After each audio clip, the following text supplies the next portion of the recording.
அடர்ந்த காட்டு வழியாக வேதாளத்தை தூக்கிச் சென்று கொண்டே இருந்தான் விக்ரமாதித்தன். அப்போது வேதாளம் சொன்னது, ஏ விக்ரமாதித்தா, உன் பயணக் கலப்பை போக்குவதற்காக ஒரு கதை சொல்லுகின்றேன்.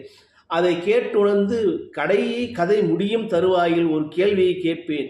அந்த கேள்விக்கு சரியான பதில் அளிக்காவிட்டால் உன் தலை சுக்குநூறாக வெடித்து சிதறிவிடும் என்றது.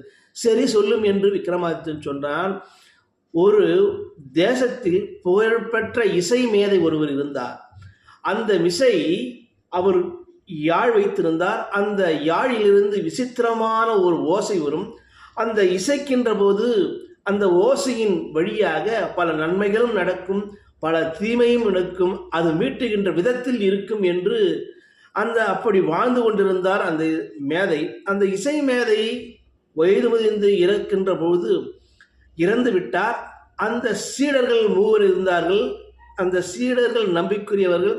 3 அதற்கான உரிமையை கொண்டாடினர். முதல் சீடன் சொன்னான், இதை மீட்டெடுத்து நான் பலருடைய நோய்களை குணமாக்குவேன் என்று சொன்னான். 2வது சீடனோ, இதை இசை மீட்டி காய்ந்து கிடக்கும் மரம், செடி, பூண்டு, புற்கள் எல்லாம் வறட்சியாக இருக்கின்ற போது நான் மீட்டெடுத்து மீண்டும் துளிர்க்கச் செய்வேன், பசுமை காடுகளாக்குவேன், மக்களுக்கு நன்மை பயப்பேன் என்றான். 3வது சீடன் சொன்னான், இந்த யாழை இசைத்து பலரை தன் வசப்படுத்தி அவருக்குண்டான வசியப்படுத்தி அவர்களிடமிருந்து நான் பல விஷயங்களை பெற்றுக்கொள்வேன் என்று சொன்னான்.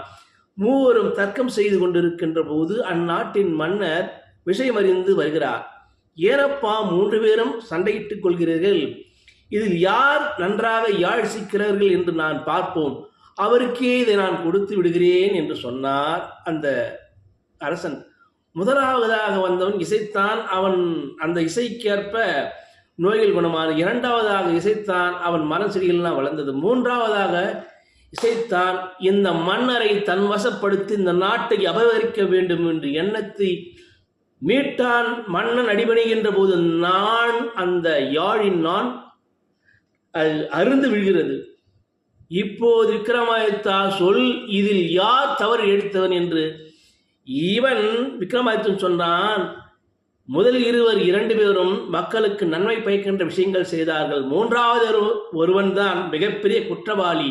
தன்னை வசப்படுத்தி மற்றவரை துன்புறுத்த நினைப்பவன் அவனே அறியாமல் பிழை செய்தவன், அவனே துர்ச்செயலாளி, அவனே கேடுகட்டவன் என்று வீம்பி அந்த 3வது திட்டம் சபா சரியாக சொன்னாய் என்று வேதாளம் புறப்பட்டது. நானும் இக்கதை